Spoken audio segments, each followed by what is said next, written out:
Hi everyone, I'm Jodi Barrows. Welcome to our 4 o'clock story time. For those of you that are just catching our 4 o'clock story time, we've been reading for about 8 weeks, the Threads series. There are 3 books currently available, and the fourth one, Threads of Hope, is being worked on now, hopefully to be ready by the end of the year. Threads of Change is the first one, Threads of Home the second, and today we will be ending the third book, Threads of Courage. We will be starting on chapter 30, Summer of 1861. Before I get started on the books, you can go to squareandasquare.com to order the books or any of the patterns or fabric that you've seen in any of the quilts that we've shown during the reading, squareandasquare.com. Also, make sure that you know that we do free webinars teaching, and you can go to squareandasquare.com/webinars for those. And we're going to get started on chapter 30.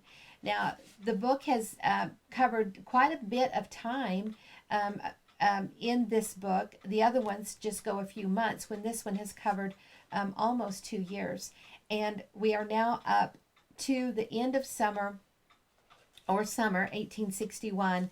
The South has succeeded, all of the different states, and the posters have been put up for the men to join the war. And we're going to find out how our book finishes. The Maley family had planted an orchard the first spring they had arrived in Texas. Peach and pecan trees were now thriving and providing enough for them to sell at the mercantile. Emma had enough to make fresh desserts and specialty dishes in her restaurant. Everyone enjoyed the peach harvest during the long days of summer. Living in the woods at the edge of the orchard was a confident red fox. Old Red would come out of the shadows in broad daylight to make a run on Emma's hen house on a regular basis. Over the past weeks of spring, he had grown even braver and more clever with his daring raids on Emma's chickens. He seemed to feel a chicken dinner was at his convenience any time. The fox was more daring than Luke's wolf pup ever had been. Emma walked out the restaurant door to check on her nesting hens and the newly hatched banty chicks. She thought she might as well pick a few peaches while she was at it. Emma hoped that some early peaches would be ripe enough for cobbler. But the fox was always on Emma's mind, and just in case, she carried a Colt with 6 rounds in the revolver's chamber. A few peaches were ready, and she placed them in her basket. As she turned to walk back, Emma caught a glimpse of the red, furry tail of the fox slipping behind the berry bushes. She set down her basket, pulled out her Colt, quickly cocked the hammer, and slowly crept towards the berry thicket. The fox ran out, and she fired twice at him. He leaped across the openness of the orchard, and Emma's following, trying to get a good view of him before she fired any more rounds. She looked in all directions, but knew that once again she had lost that sly animal. Walking back to where she had left her basket, Emma heard horses and men talking. She grabbed her skirt and lifted the hemline a few inches to run. Walking in the back door, she put her gun and the basket on the front work table and quickly went to the front window. A small group of Confederate soldiers wearing smart-looking uniforms had been dismounting. She noticed that 2 of the men wore decorated coats with gold fringe and gold bars on their cuffs. They looked around and pointed to her restaurant. Boldly, they came up the steps and walked in. "Good morning, ma'am," one soldier greeted Emma with a smile. "Do you have a meal we can buy? We have been on the road a while and would appreciate a good home-cooked meal." "Of course," Emma replied, still taking in the look of the officers. "Have a seat. I have fried chicken, beans, biscuit, and mashed potatoes, all in the warmer. If you aren't in a hurry, I'll have fresh peach cobbler in about an hour or so." "That's certainly more than good enough. Around for all of us. You got that much?" "Yes, sir." Emma went to pick up her gun and basket of peaches from the table where the men would sit. "That's a nice gun you have there," one soldier said as he pulled out his chair to sit. "You know how to use it?" "Yes, I do. Especially on that red fox out back at my hen house, or the people who don't like my cooking," she added in a teasing tone. However, the soldiers didn't know Emma, and therefore didn't know how to take what she said. The blonde commented quietly to the officer, "You better sweet-talk that woman if you want her to cook for you." They all enjoyed a hearty laugh. "Where did you get your Colt revolver, ma'am?" the dark-haired man asked as soon as the laughter ended. "He seems to be the boss," Emma thought. "You can buy one next door at the mercantile if you want." This one was a gift from a ranger. Emma placed the gun under the counter where she always kept it, just like Liz did next door. You hear, boys? She's got a ranger as a friend who trusts her with a colt. Better mind your manners if you want any of that peach cobbler. You better sweet talk her some, one of the men interjected again. They laughed again, and Emma smiled at the men. As she walked to her stove to ready their plates, the officer in charge spoke again. We are looking for a man named Tex or Samuel Smith. Do you happen to know them? Emma remembered what she had been told about keeping her eyes and ears open and to be careful who she trusted. Why do you want those two? Army business, he replied. Are you really Confederates? She looked them over again. Oh, that's fighting words, ma'am. We don't wear Union blue or have yellow bellies. The man who had asked her about the gun teased back at her, but looked her over seriously. He quietly said something to the boss. The boss nodded his head in agreement. Emma brought two heavy laden plates with golden fried chicken, steaming pinto beans, and buttery mashed potatoes. Do you know those men? He asked again. I might can find them for you, Emma spoke cautiously. After I get the cobbler in the oven. She wasn't in any hurry to do the bidding of these soldiers. After all, he was asking about her friends, and she wouldn't give them up without it being for a good reason. I surely can wait for that, thank you. Emma finished serving the other two soldiers, stirred up the cobbler, and placed it in the oven. Refilling the tea glasses, she said, I'll be right back. Cobbler's fine. You just stay put. The men snickered about her giving them orders. Emma walked out the front door, visited for a moment with Liz at the walk. Liz looked at the soldiers on the other side of the window glass and nodded to them. Emma stopped to check the soldiers' horses and placed a few pats on their noses. She noticed one horse held his leg, so no weight was bearing on it. She ran her hand down his leg, and the horse flinched. The soldiers watched Emma and looked at each other. She might be the one we're looking for, the quiet soldier noted. The boss nodded and watched Emma cross the street to Samuel's office. Samuel, have you noticed the soldiers eating at my place? They are asking for you and Tex. Samuel looked up quickly. How did I miss that? I was just reading this telegram. Okay, thank you. I'll be right over. Got a cobbler in the oven, Emma added as she nodded and walked out. She looked both ways on the street and let a wagon pass. She walked back up the restaurant steps and in her door. Within a few minutes, Samuel came into the restaurant. Good day, gentlemen. I'm Samuel Smith. He extended his hand out to greet the men. Emma stood close enough to hear the conversation. She appeared to be wiping down the wet flatware she had rinsed with steaming water, but she actually was listening. The dark-haired man who Emma had thought was the boss stood and shook Samuel's hand. I'm Major General Creighton. This is Sergeant Spencer and Private Bueller and Milburn. Emma noted that the blonde, whose name was Spencer, and the quiet man were privates. Samuel pulled up a chair from another table and sat down with the men. They talked quieter, and she couldn't hear without awkwardly getting closer. We are here to look over this area and to prepare Texas and the men. We need some good Texas cavalry men to join the ranks. We have had 14 skirmishes in June, and our first real battle took place at Bull Run, close to Manassas. Samuel listened intently and saved his questions for later. We had Southern troops stationed at the junction there. The Union troops seem unorganized and untrained. Their generals are rattling sabers, with each vying for the positions in the Union Army. The leaders leaving the Union and coming to the Confederacy are leaving some big openings. We now have Robert E. Lee, Jeff Davis, and General Jackson, who has come our way too. We have some of the best officers any military can have. If we can take advantage of the North's lack of readiness, maybe, hopefully, we can win this in due time. Tell me about the Battle of Manassas, Samuel stated. His telegram had contained bits and pieces of the story, but he wanted the full account from the Major General Creighton. The North was caving to the public pressure and launched a full surprise attack. They were winning till late afternoon. Our boys were tired and took serious casualties, but then General Jackson arrived with reinforcements, taking them by surprise and pressing in late in the battle. Those rebel boys yelled and took off like they were coming from the gates of hell. Creighton smiled as he looked at Samuel. It became almost funny at this point, as an audience from the Union Capitol had gathered on the hillside that Sunday afternoon. We could see baby strollers, picnic baskets, umbrellas. Those Yankees started to retreat, got mixed up with the city socialites, and were who were watching the battle. They embarrassed themselves right bad. Our boys scared them to death with that rebel yell and pushing back when they thought the battle had been won and was over. Samuel smiled and even chuckled a little at the telling of the skirmish. Wait till you see the newspapers with the report. They are being right hard on the Union troops, Private Bueller stated proudly. We have the men ready to fight. We want to end it before winter, Sergeant Spencer added. The Union is scrambling to save face, moving generals around with the ranks. General Scott pushed General McDowell to fight that day. The two generals' confrontation was so out of hand that President Lincoln removed McDowell and replaced him with General McClellan.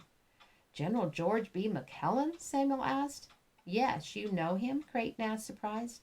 Yes, I met him when I was in school back east. Can't say I was too impressed with him.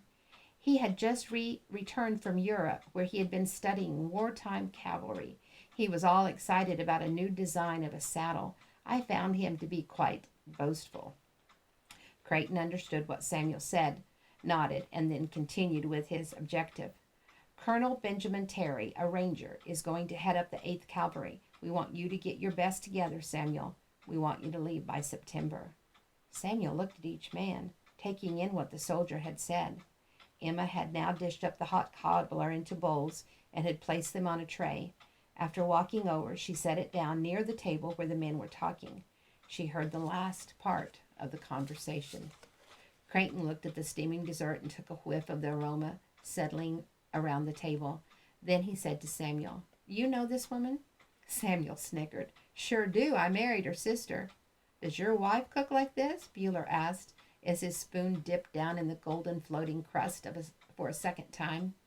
Samuel quickly swallowed a bite of hot cobbler. No one cooks like Emma.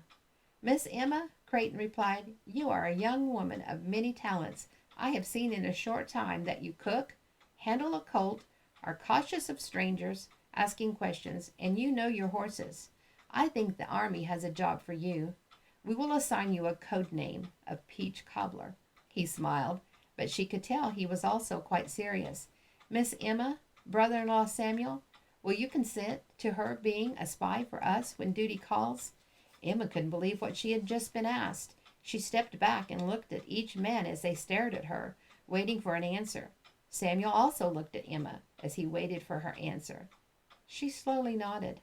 Samuel looked at Creighton and asked, Can we keep her safe, close to home? We would strive to do so, the Major General replied. With the appointment settled, Emma said, You need to get that horse tended to. I've taught Luther Wheeler how to make a lavender tincture for lame horses. She nodded at the horse out front and looked at each man with intent in her voice. She was serious with her comment. I don't know how you feel about a free black man, but Luther at the livery stable is a good man who does a more than good job. You tell him I sent you and don't give him any trouble. She paused, and as serious as young Emma could be, added, You will have to deal with me, and I deal with your stomach. With those orders issued, she looked squarely at each man. The men listened, and then looked to Samuel. You better believe her and do as she says, Samuel warned the men. Luther's just down the street, halfway to Hell's Avenue. Hell Avenue, Sergeant Spencer repeated. Yeah, the gambling halls and saloons are right over the rise. Samuel pointed in which direction. You might meet up with Sheriff Jackson, also a retired ranger, and a brother-in-law of sorts. So there's more women like Miss Peach Cobbler here? Creighton asked with a smile. The mainly women from Louisiana, Samuel replied. Blew in here with 8 wagons a few years back and pretty much put the town on the map. After Major Ripley left with the Army, Liz runs the general store. Her husband Thomas has the best Comanche horses in the state and runs cattle. Her sister Megan is wife of Sheriff Jackson. Cousin Emma here, you have met, and her sister Abby is the school teacher and my wife. The conversation ended as Maddie rushed through the door with Sophie and Lydia in tow. Em, she said as she gasped for breath. Old Red is in your hen house. Emma ran for her colt and rushed through the back door of her restaurant. The little girls watched, knowing what Emma would do. Still holding the hands of her little sister and cousin, Maddie turned to Samuel. Hey, Mr. Samuel, Maddie smiled as she greeted him. She was breathing more normally now. Good day, Mr. Soldiers. Maddie turned to look at each one, nodding her head. I'm Maddie, my sister Sophie, and my cousin baby Lydia. She's our newest one. Hello, Maddie, Creighton said with a smile. With introductions made, Maddie walked out the door, still in tow of her two younger charges. Creighton looked at Samuel with a big smile. I see they are training the next generation of mailing women. The soldiers laughed, agreeing with Creighton's comments. Yes, Samuel chuckled. Not a male child in the lot except Luke, and he rides for the Pony Express, the Horseshoe Creek Division. The men nodded. About those Comanche horses, where can we see some of them? Our cavalry needs them desperately. I'll send word to Thomas. I'm sure he can have some here fairly soon. When do you want the 8th to be ready? Samuel asked, back to the matter at hand. Soon. As soon as possible, Creighton replied seriously. A shot rang out from behind the restaurant, interrupting the conversation. Does Miss Emma cook fox stew? Asked one of the privates. Chapter 31. Luther Wheeler the smithy held the gate open at the livery for Thomas and Chet to lead their string of horses into the corral. The horses were beautiful and strong, with shiny coats and good-spirited training. Thomas led his herd in, then Chet followed, Thomas with his string. The horses circled the enclosed arena and whinnied to each other. Luther opened the adjacent corral where a full water trough was waiting. Just put in fresh water knowing you were coming, Mr. Thomas. Luther nodded, a greeting at Chet. Both men took the ropes from the necks of each animal that bound the horses together. Chet had to spend some extra time freeing some ponies that had become entangled as they had trotted in together. They sure look good, Mr. Thomas. The soldiers will be happy to see them. Luther stopped for a moment. What do you think you will get for them? With these already well trained and most likely going to officers, I'll get $200 a head. Otherwise, $150. Thomas patted a handsome bay that nudged his master and nickered as he walked by. Great animals, sir, Thomas replied to Thomas. They both admired the horses. They knew that the horses would be the backbone of the Civil War. Soldiers were trained to give every opportunity to care for their horses with grass, wheat, and oats. Everything depended on the horses' help. Horses were depended on to move supplies and pull ambulance wagons carrying wounded soldiers. Horses carried both generals and messengers. No matter what the horse was put through, the stalwart animals, soldiers, on in choking dust, struggling through mud, rushing into battle at full gallop, or silently creeping backwards. They served their masters and did what they were called upon to do. Major General Creighton walked up to the corral, put his foot on the bottom fence rail, and leaned in to look over Thomas's herd. Our Confederate cavalry is superior, and these horses are also superior. Our Southern boys have been on horses most of their lives, and they know how to care for them. Our young men have organized themselves into mounted militia even before the war. Texas is the strongest in that regard, and we aim to capitalize on Texas' expertise. With the South enjoying their horse races as sports, we have superior stock that is purchased and that is purebred and swift-footed. We have the Tennessee Walker and the American Saddlebred with the great endurance and comfortable ride. Some smaller, more compact Northern Morgans are part of the cavalry because of their incredible endurance. He paused as he continued to study the horses Thomas and Chet brought. With these Comanche horses, our boys are going to be unstoppable. Those Texas boys have been drilling all their lives to ride daring and charge with sabers. Their sure shooting with a Colt or a shotgun is also excellent. I hear you have a son riding for the Pony Express. Anyway, you can get him home to ride for the 8th Cavalry? Creighton asked Thomas.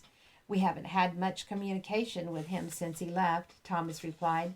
But truthfully, with all that's happening, I've expected him any day. He paused, thinking for a moment. His mama isn't going to be any too happy with his being gone all that long while and then to go away and ride for the cavalry. I'm sure not, Creighton agreed. Many a mother and wife will experience some agony in the coming days. He looked at Thomas. We'll do our best to get them all home safely and quickly. Thomas nodded silently and looked back to the horses. Chapter 32. Luke knew the time had come to head back to Texas. He could feel it. When I get back to the bunk station, I'll pick up my pay and ride south. It's time to be with my family again. Luke was almost back to Texas. He figured he was nearly 2 days ahead of his past record when he headed north to ride for the Pony Express. Texas was huge, almost 800 miles to cross in any direction. Luke had never seen Virginia or Carolina or Georgia or Alabama, but he had been told Texas was as big as all of those states combined. Texas was by far the largest of the Confederate states with 266,000 square miles, boasting a population of over 600,000, most of whom lived on the frontier ranches and homesteads. By now Luke had heard of the excitement created by the South youths and college students heading off to the front lines of the Confederate battles. At his last rest spot, he had crossed paths with a young man named Charlie who said he couldn't wait to see a Yankee. He was afraid the war would be over before he could get there. The next morning, Charlie had ridden off before the sun had even risen. Luke thought it was best anyway, as the man didn't have a real clear thinking and couldn't ride very well either. Luke had honed his skills at riding and knowing exactly how hard and long to push Thunder or any of the other horses for that matter. He had found it hard to bid farewell to Clip and his other friends at the station. Luke would miss these good boys, especially Will and his horse, old Ragged Jim. "Hey, Luke," Will said that morning after Luke had told him he was leaving. "I'm going to leave too and go back to bullwhacking for the rebels anyway. The telegraph poles are going to be finished any day, and this job will be over. Best to move on now. I'll see you in the South." Luke was happy to receive all of his wages paid in gold and patted his pack on his pony. He was carrying some additional weight, but the gold carried a better value than the banknotes. He caught the headline of a newspaper that stated 100,000 Texas cavalry men ages 18 to 45 were needed to ride for the Confederate armies. Experienced, wind-whipped Indian fighters will engage the Union foot soldiers. Luke chuckled when he read in the story that no Texan would walk a yard if he could ride. Luke didn't have to push Thunder hard on that last day before he hit the edge of the ranch. Thunder knew he was home to the open range, and horse raced where he once ran free, and Luke felt the horse must be able to feel the fresh straw and the whiff of oats in his stall. Both rider and horse raced towards home. Thomas came from the barn after finishing the task of getting things ready for his absence. Lulu and Pancho would keep the minimum going at the ranch with a few horses, a small herd of cattle, and the regular barnyard animals. John and Blue had gone on a large freight ride for Liz as she gathered all she could for the mercantile. When they returned, Thomas would take the remainder of the horses and cattle on a drive to a Confederate holding area for supplies. Chet, John, and Blue would help with the drive, then meet up with the rest of the Fort Worth men in the 8th Cavalry. Amazingly, the plan Thomas had carefully thought through over and over again was holding together. A voice roused him from his thoughts. "Thomas! Hey, Thomas!" Luke yelled out to his dad as soon as he saw him. Thomas looked up, knowing the ranch was fairly empty. He put one boot in front of the other as he jogged to meet his only son. Chapter 33. The mercantile was quiet, even though the place was full of community women. The last few days were full of preparations as the men were leaving for the Army of the Confederacy the next day. Liz had a building in her heart that these women needed encouragement and direction. They didn't know to whom to turn. She felt their fear and unhappiness with what they were facing. Many of the women had kissed their love goodbye for a cause before, but this time was different. The earth was shaking beneath their feet, and they had no place safe to hide their heart. "Ladies," Liz called out swiftly, because there wasn't much chatter to talk over. "Later today, when you meet with our men and gather your families for your last evening meal, I encourage you, I implore you to be strong. We are frontier women, and we have borne much, but we are about to come face to face with a great unknown, an enemy of great force. Enjoy the evening, eat and laugh with your family and friends. Make lasting memories for you and your children and your husband. As women, we set the character and the atmosphere for our family. Choose not to cause worry for your children and their father. We will not cry or whine or act in any way that isn't encouraging to our men and our children. We will not complain. The days of asking why are over. We cannot change what has taken place. We must face what is before us. We ourselves will be strong soldiers wearing skirts that our men need to see as they themselves march into the unknown. We are healthy and strong in mind and body. When our thoughts go in a direction that is harmful or unproductive, we need to reroute the thoughts to what is good and pure and helpful. We must guard our hearts and not allow our men to see them breaking. We cannot have their thoughts on the worry of hearth and home, but on the battles before them. Fanny Wilton dabbed at her eyes. Anna repositioned baby Aubrey and reached over with her free hand to hold her friends. Megan squeezed her lips together with the seriousness of the moment. Patting Lydia and rocking a little, she scanned the somber crowd of women. Most of them were her good friends, but she knew all of these women in some way. Any casualty among the men would affect all of them. Liz licked her lips and swallowed. I want you to write a note of love and encouragement to your man, something he can read each day or at any moment. Pull from his shirt pocket for strength and love. Give it to him as he mounts up in the morning. Tell him to tuck it away in his shirt pocket and reread it often. You can cry alone with God and each other. Bare your heart and soul in this way. We are all feeling the same, sad, worried, uncertainty. Let each other know your concerns or needs so we can help each other. The best way to alter your feelings or mood is to praise God. Praising your Father helps to build us up and give us the courage we need to stand another day. I see our army of men across the way starting to disperse. Let's pray and enjoy our time.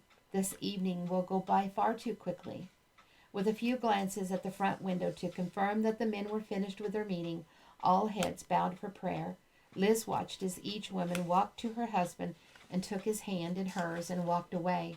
Each lady's smile might have been forced, but smiling she was. Liz sat down behind the counter, took a deep breath, and dropped her face to her hands in prayer. God, tell me what to say. Finally, picking up her pen and pencil, she wrote a note to Thomas first. My dearest Thomas, keep this letter of love and encouragement close to your heart. At any time, I want you to take it out and read my thoughts over and over again. Please, my love, know that we will be doing our best to stay safe and keep the home fires burning for your return. I will hold your memory close until you return to your family. Each day I will tell Maddie and Sophie how much you love them and keep their memories of you alive. I will try my best to write every little thing they do or say in my journal and in my letters to you. Maddie is so busy with her way of saying and doing, it will be hard to write it all, but I will do my best. I will give each a kiss from their papa each day. I will think of our good times while you are away. I will pray for your quick and safe return. Always loving you, Liz. Liz folded the letter and put it in a sturdy envelope. She placed her hands over it, praying, and then kissed it. Then Liz wrote another letter to her son Luke. She stopped to wipe a tear trickling down her cheek. Oh, Luke, she whispered hoarsely, you've only been home a few days, and now you're off again. A man to fight in a man's war. Pausing again to wipe another unruly tear, she penned her note to her only son. My dearest Luke, it was hard to let you ride away to work for the Pony Express, and now I must kiss you goodbye again. My heart leaped when you returned. What a grand surprise to see you on horseback with Thomas. The few days went by way too quickly. I'm so glad all of you will be together as you ride for the 8th. Keep each other safe and in good spirits. We will do the same until all of our loved ones are home again. You have the best riding men with you, experienced men in horsemanship, quick as lightning, and loyal to what they believe in. Keep my note close to your heart. Know that every night and all through each day, my only prayer is for this fight to be over and for the safe return of our family and friends. My only son, now a man, know that I love you and I'm proud of you as you are. I will keep your sisters laughing until your return to take back that job that you all enjoy so. Praying and loving you, your mother. Finished with her writing, Liz sat back in her chair, holding her breath and the letters to her heart. She sighed deeply. I won't allow my thoughts to go to a place that isn't known. I must trust my Heavenly Father with their care. My dearest Jackson, first I must tell you how much Lydia and I will miss you. You are the dearest man I've ever known besides my grandfather Lucas. You are my gentle giant, quick to fight for what is right, making wise decisions, and always looking at the good for all. I will so miss you until your healthy return. Let it be known that while you are away, we will take every opportunity to pray for your safety and health. We want you to return to your happy girls and well with no reason for concern. We will daily tell our little ones about their handsome papa and the fight for the Confederacy. We wish Lee and all of his true wisdom and safety. My heart will be particularly empty until you fill it up again. Loving you every day, your dearest wife Megan and daughter Lydia. P.S. Keep this note close to read often for love and encouragement. Megan closed her eyes and prayed for her ranger. My Parker, Aubrey and Hope, Little Dove and I will miss you greatly until you return. We hope this will pass with great speed. We know you will do a splendid job at keeping the hope and spirits high for our friends. I will be praying for yours to be the same. You will enforce your prayers for your men and country daily. You are a wonderful man to us and the others. Now with Smithy gone on before us, you are all we have. Please come back safe, Parker. Your girls and I love you. Your wife, Anna.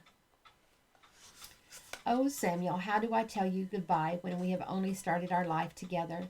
It saddens me to think of the time I wasted not being married to you. Not that I would make my heart feel any better today as I write you this letter to encourage you and love you from afar. Put this note close to your heart. It's filled with kisses and prayers for your speedy and well return. The picture in my mind is of you on our wedding day. How handsome you are. You are admirable in your service to your city and country. We have spent so much time keeping the people informed so wise decisions can be made for the good of the country. Now at this point, we hope it passes quickly and to the side we bleed for. My beloved, return to me unharmed and well. Know that your women are home and are banded together in prayer and safety each day, waiting for the return of our men. Keep me close to your heart. Love, your wife, Abby. Abby concluded her letter by drawing a heart at the bottom of the page and writing the letter S on one side and A on the other. Even as she folded the page, she thought her heart would break. Hello, Chet. Now it's my turn to write a letter to you. You must know how much I have enjoyed them and our time together. I keep them in a tin in my kitchen, and I read them often. I'm not sure what gave you the thought to do so, but they do make me smile. It brightens my heart for us to be talking again. The women here are strong, and we will rely on each other. Please bring all of our family and friends of the 8th Cavalry back to Fort Worth. Concentrate on your duties to finish in due time. The streets and our homes will be quiet with all of you away. We gain strength knowing you are together and will fight and care for each other. I know you will be missing my food, but I hope you will miss me some too. Take good care of these beautiful horses you all ride away with. They are fighting Confederates too. Already missing you at my table. You're in my thoughts and prayers. Miss M. Emma read her letter over again, wanting every word to sound exactly right. As she reread the closing of the letter, she underlined M. Only Chet and Maddie called her by that term of endearment, and she was pleased. Not much sleeping took place anywhere in Fort Worth that night. In spite of her sleeplessness, Liz rose early anyway, not in anticipation of the day, but in perseverance, knowing she would be leading her family and the other women. The men were leaving, riding out as the 8th Cavalry under the command of Benjamin Terry. Most of the Texas group had adopted nicknames, and their unit comprised of Rangers, Ranchers, and Frontiersmen, which would be known as Terry's Texas Rangers, was already experienced and wise in battle. Anna and Parker were first to say goodbye. I love you, Anna. Keep those girls safe. He kissed her, hugged the little ones, and branded their faces into his mind. Little Doug hugged her adopted father as she said, You be safe and come back. She handed a small feather to Parker. He accepted her token of love and asked a question with his eyes. It's a warrior's feather, Little Dove explained. Fierce in battle, strong in faith. Thank you, he said. I'll keep it on me at all times. Little Dove nodded, trying not to cry. Anna handed Hope Rose to Little Dove. She stepped closer to her husband. Keep this with you too, and read my words often. She stopped, almost choking on her tears. She held at bay. Anna kissed him again. I love you, Parker said again, and then looked at his daughters. I love you all. He slid the letter into his chest pocket and saddled up, signaling the others. Emma called out. Emma called out Chet. He turned and saw her quickly coming towards him. She carried a cloth bag laden with food, which she placed in his hands. Share with the others, she teased, never once avoiding his eyes. He tied a knot over his saddle horn for the treats and smiled. Emma hugged him, pressed the note into his hand. My turn, she smiled sweetly. Chet wanted to hug her again and place a kiss on her sweet lips, but he held back. Their relationship was progressing well, and he didn't want to destroy what he had worked so hard to mend, so he decided to wait. I'll be home soon, he paused. But first, we have to find out if those yellow bellies under those blue coats. With a big smile, he swung up on his horse. In 2 long strides, Jackson was at Megan and Lydia's side. He wrapped his arms around them both. I love you, girls. He pulled back and comforted Megan with his words. It's just another ride. I'll be back home before you know it. Megan bit the side of her lip. I pray so. I love you. Megan watched from the street as he saddled up. Oh, wait, wait! She quickly went to him as he waited astride his horse. Here, Jackson, put this letter from us where you can read it every day. Jackson leaned down to take the envelope, nodding his head in understanding, and spoke no words. He watched her back away with Lydia in her arms, unaware of the danger ahead. Abiel and Sammy walked out of his office together. He patted his pocket where he had tucked in her letter. I know we have already said everything, but I have to say it again. Tears had begun to form in Abby's eyes. She tried to hold them back, but couldn't. Samuel hugged her and kissed her forehead. Goodbye, my love. He stepped down from the walk and gathered the reins of his horse. Looking around, he noted that all were saddled up except Thomas and Luke. They stood on the porch of the mercantile with Liz and her 2 little girls. Think of me, my love, Liz said as she handed her letter to Thomas. She would not allow herself to shed any tears, but her eyes expressed far more than words ever could. You know I will, trying to keep the parting as light as possible. Thomas bent down to his girls. Be good. I love you. Love you too, Papa, Maddie sang out. Sophie kissed his cheek. Liz extended her hand to Thomas, and the 2 walked together to the street. She stood by as Thomas mounted and then turned to Luke. I love you. Be safe. Take care of each other. Luke hugged his mother, kissed her on the cheek, and vaulted into his saddle as only a Pony Express rider could. She looked down the street to see Ranger Tex, Ranger Colt, leading an entourage of riders, including Mr. Wilton, Jeremiah Longmont, Leon Desjarnais, Peter Graham, Nate Turner, and Thayer Tate. They were all the men they had known, respected, and loved since they had arrived in Fort Worth. Pete, Nate, and Thayer rode over to their friend Luke. The other men filled in wherever there was an opening. Chet, Blue, and John were already at the edge of town waiting with a small herd of cattle and an extra string of horses for the men of the 8th Cavalry. Slowly, one by one, the women filled the street. Liz reached out to grasp the hand of Abby and Megan as each woman reached for the hand of another. Gradually, they all stood united in body and soul in the dusty streets of Fort Worth, watching as their men they loved rode away. As Chet waited for the men to join them, he watched as Fort Worth's women, including the one he loved, stood resolute with joined hands, forming one strong thread of courage. And that concludes the Threads of Courage book. Oh my gosh, we need threads of hope to start right away. The men have just rode away, leaving the women to fend for themselves in the streets of Fort Worth. I really hope you've enjoyed the reading of the book and that you've gained some endurance and perseverance and courage from these women in the hard times that they faced and the unknowing. Not different, but also similar to the unknown of the today. And we need our own courage and perseverance and endurance to get through this pandemic. And I really hope that the 4 o'clock story hours has helped you. I've gotten so many nice emails and comments from everyone, and in the reading of the stories. I'm so glad that you enjoyed them. And I'll work just as quickly as I can on Threads of Hope and have it to you just as quick as I can. Bye for now.